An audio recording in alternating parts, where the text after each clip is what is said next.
Well, hello, everybody. Thanks for watching today. I'm going to start with a little story, and then I'm going to be talking today with Gordon Brewer from the Practice of Therapy. So, Gordon, welcome. So glad to be here, Amanda. I'm so glad you invited me to do this with you. This is fun. So I was listening to a podcast this morning. I am listening to Joe Rogan. Some of you may or may not know who he is. He has this like wildly popular and sort of controversial podcast. And I was listening to him, and he always starts with his sponsors. And I always end with my sponsors. I don't know why. I think because it's like personal preference. But I was like, listening to him, I'm like, yeah, it's probably a good idea to start with sponsors. So I'm going to start off first today by thanking our sponsor, Therapy Notes. If you are looking for an electronic health record, if you're wanting to come out of the paper and pencil era, or you're not happy with your current electronic health record, or just looking for something more functional, I would recommend that you check out Therapy Notes. You can actually get 2 months free by using the code Amanda at therapynotes.com. And Gordon and I are going to be meeting up in October for Killing It Camp with Joe Santa from Practice to Practice. And Joe is actually doing a masterclass called How to Kill It in Private Practice on April 23rd at 2 p.m. Eastern Standard Time. So if you are interested in joining his masterclass that day, he will be talking about how to kill it in private practice, going through strategies that you can use in order to improve your practice. I will put the links for all of those things in the show notes so that you have that. And I'll also put a link if you want to come and meet Joe, Gordon, and I in October in Estes Park, Colorado. Please sign up for Killing It Camp. I'll be talking about social media. Gordon, what will you be talking about? Yes, I'm going to be talking about getting productive using the tools of G Suite. So that's a whole other thing that I've that got into. So that put a course together last year called G Suite for Therapists, which is still available. But I'm going to be talking about that. That's awesome. So yeah, we're looking forward to getting together. I've always talked to people about the weather. I'm like, ooh, in October, it'll be like a little chilly in Colorado versus, we were just talking about here, it's 72 and sunny. There it's, how cold is it today? Well, let's see. Here it was 37 degrees when I was driving in, and it was spitting snow and rain. Man. Yeah, here in East Tennessee, Northeast Tennessee. Okay, nice. Yeah. And I'm in South Florida. I think a lot of people probably know that, but for those of you who maybe are new, I am in South Florida. You can see like the light sort of coming in. We don't ever get to 37 here, so we have to we travel to get that. Yeah, like I told you at the beginning, I'd rather be there right now. So Gordon, why don't you tell us a little bit about who you are, introduce yourself to our viewers, and then we are going to jump into talking about finances today. Yes. So I'm Gordon Brewer. I'm a marriage and family therapist, LMFT, and I have a group practice in Kingsport, Tennessee. And to orient people, that is in the northeast corner of Tennessee. We're right kind of in the heart of the Appalachian Mountains, so it's a beautiful area. But I have I guess it's a relatively small group practice. In addition to myself, I've got 4 other therapists working with me in my practice. But I also have a podcast, the Practice of Therapy podcast, and kind of dove into this whole private practice consulting, coaching, mentoring space back in 2016. And so that's kind of how I met Amanda, is through those connections, again through Joe Sanok and just all of that. But but I've been a therapist for about the last 18 years. Started my private practice probably in 2005 or 2006, and then moved more into a group practice in around 2014. And so done a lot of stuff with that. I learned a lot of stuff the hard way. And that's one of the reasons that I got into consulting and podcasting and blogging and all of that. It's because I didn't want other people to have to go through what I went through in learning all this stuff. And unfortunately now we've got just we have a lot of resources available to us, just through this whole network of consultants and mentors and coaches, and it's a wonderful space to be in.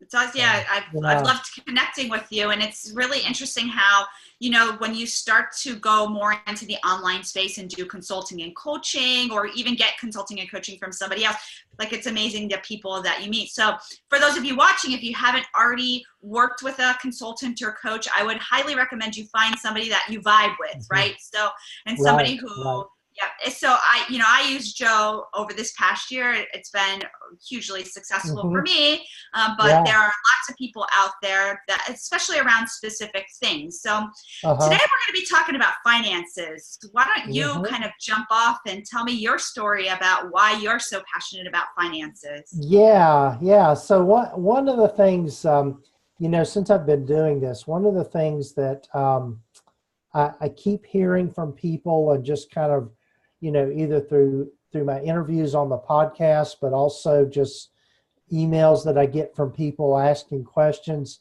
The financial side of private practice is something none of us ever learned in graduate school. It's like the business side, and they really kind of go hand in hand. And, one of the things that I hear too from a lot of people is just a lot of angst around the money.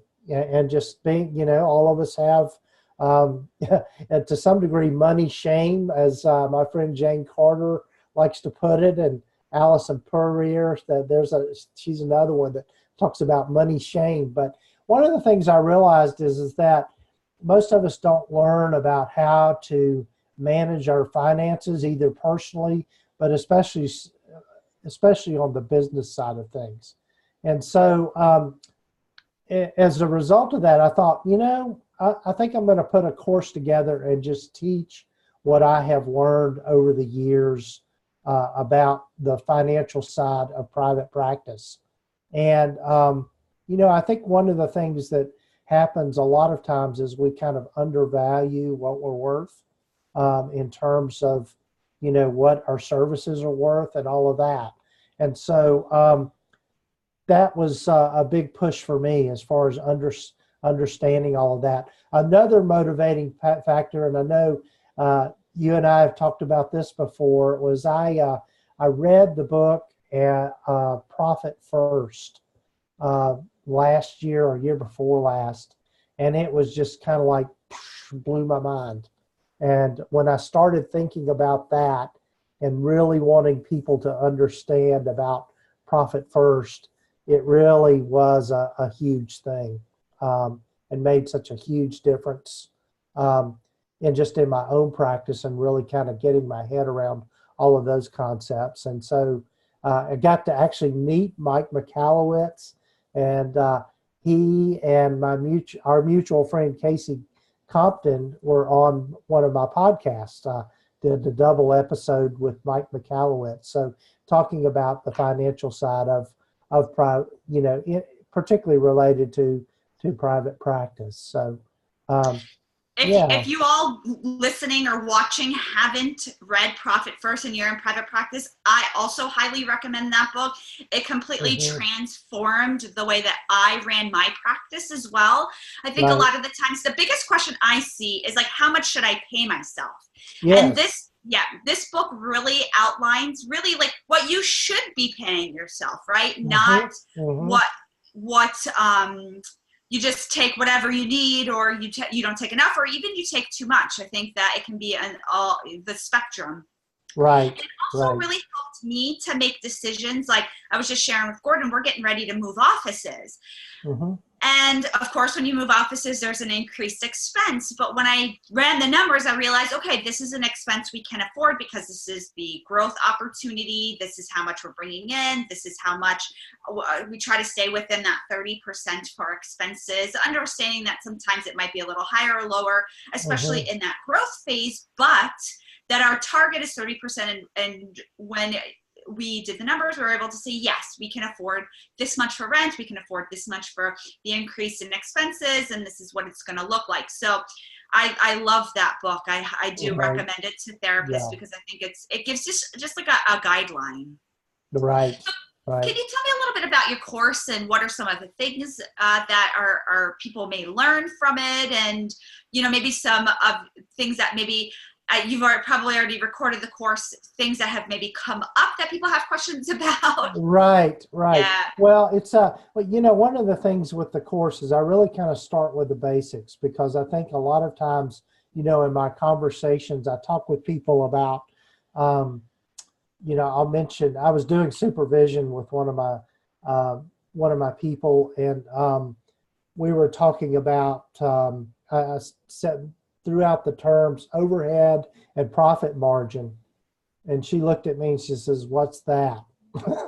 And so I really just kind of got, okay, I'm going to get really basic here, and I know for some people in the course it might be too basic, but I just thought I would just start just with information that a lot of us just weren't familiar with until I started putting, getting questions and that sort of thing.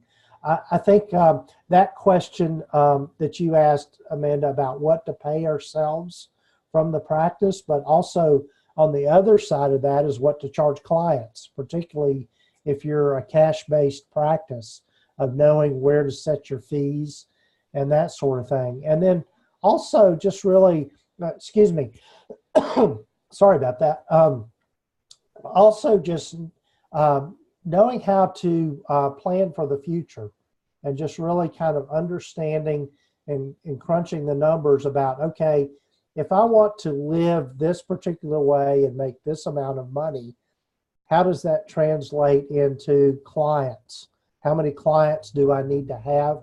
How many sessions do I need to hold in order to live the lifestyle I want? I think, another thing that I tend to kind of harp on a little bit is I think that we get a lot of pressure and there's a lot of hype around, getting rich and making a lot of money and becoming millionaires and all of that sort of thing, which, that sounds intriguing, but the truth of the matter is most of us don't really aspire to get to that ultra rich level.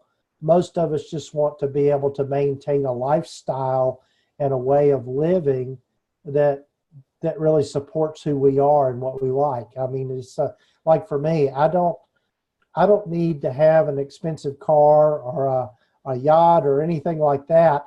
I just like being able to pick a restaurant and go out and eat where I want to go eat, and travel to where I want to travel on vacation, and not have to worry about it. So it's really more of a lifestyle thing, and being able to maintain that. So what I teach in the course is really just, as I mentioned, just some basics, accounting terms, understanding how that works, some bookkeeping. We also talk about in the course money mindset, and really thinking about how we think about money and our relationship to money. Also get down into a little bit about using different systems, particularly using, for example, electronic health record systems like Therapy Notes. And by the way, I'll put in a little plug for them as well. That's who I use. So in my own practice, but also knowing how to use different other tools like QuickBooks, or another one called FreshBooks is one that I can really recommend, and knowing how to track the money and look at reports and understand what we're seeing. I mean, what are you seeing when you look at your profit and loss statement? What are you seeing when you look at your balance sheet or your statement of cash flows? All of those things that accountants really love is really just for us to look at that and understand how we're growing and how we're doing financially in our practices. The other thing too that I get into in the course is just thinking about, okay, when you start to scale, hiring the right people for your practice. If you're going to expand to be a group practice, figuring out the numbers around how should I pay them? Should I pay them a percentage or a flat rate? All of those kinds of things are things that you have to kind of look at and understand. And the truth of the matter is there's no best way or right way, but I think if you understand how all of it works, and that's really the purpose of the course, is just understanding it. It's not intended to make you a financial expert or a financial guru, but just being able to understand how it all works so that you've got a little bit of a business savvy around all of that. So that was a long answer to your question, Amanda. I was just thinking, I'm like, oh, I want to go back to something you said sort of earlier, but I loved it. I was right there with you, so it's good. Yeah. Our viewers will be there with you too. So, it's funny because I think what I would recommend to people is very similar what you recommended, and what I do myself is like, what lifestyle do you want? And there's no shame, I think, in whatever lifestyle you decide that you want. I'm a person, like, I drive a luxury car because that's the lifestyle that I happen to want. Now that means I have to do different things in my practice, let's say, to be able to afford that. Or if you decide you really you want to take off every quarter 1 week, or if you want to only work, I think one thing that really intrigues me is the variation in how much therapists work in terms of seeing clients. Right. I see people that say they see 10 clients a week, and I see people that say I've seen as high as 45 clients a week, right? Like, I've seen that. And again, I also think there's no shame in that. Myself, I'm very transparent about this.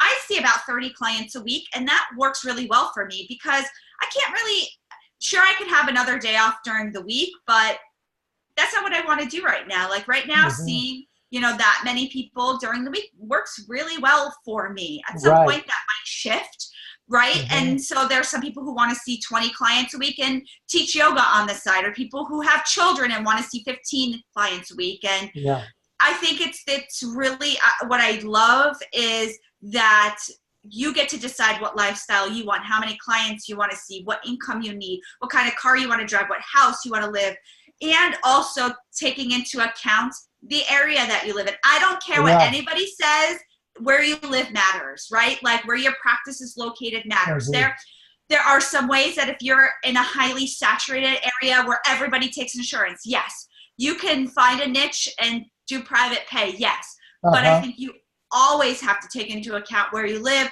what the seasons are like. We're talking about weather, where people, like, one of my friends, she lives in Pennsylvania, therapist friend, she used to live in Florida. And she said she had to, and actually I'll be interviewing her in a couple weeks, so maybe I'll have her talk about this, but she was so shocked how many people went to, I'm making this up, but like the Hamptons for summer, right? Or wherever I don't know, she's in Pennsylvania, so wherever they go, like there was a mass exodus over the summer. Right. Now in South Florida, we don't have a mass exodus in that same way unless you work with like an elderly population, like snowbirds, right? And so she does private pay, does very well, but she just had to account for those fluctuations in income. So it's interesting. I think lifestyle and values is really important when you're planning your private practice and when you're planning your finances. So I love that you brought that up. Yes. And I think it's by understanding the financial side of things, then you can find your the right size practice that fits you. It's kind of like there are some people that aspire to have a mega practice and all of that, but you're exactly right. I think you have to decide, and that's the beauty of doing this and being in private practice, is you get to make it your own and make it how you want it to be, and to fit you. So that's very true. Yeah. What a great message. Yeah, it really is. So if people want to find you, they want to know more about either your your courses, they want to just know more about you because they like your accent, or they kidding, or they want to find out about your masterclass. How can they get in touch with you? Yes.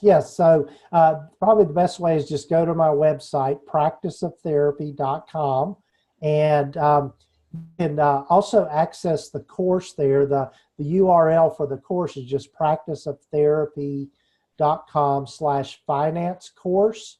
And actually, the name of the course is Money Matters in Private Practice.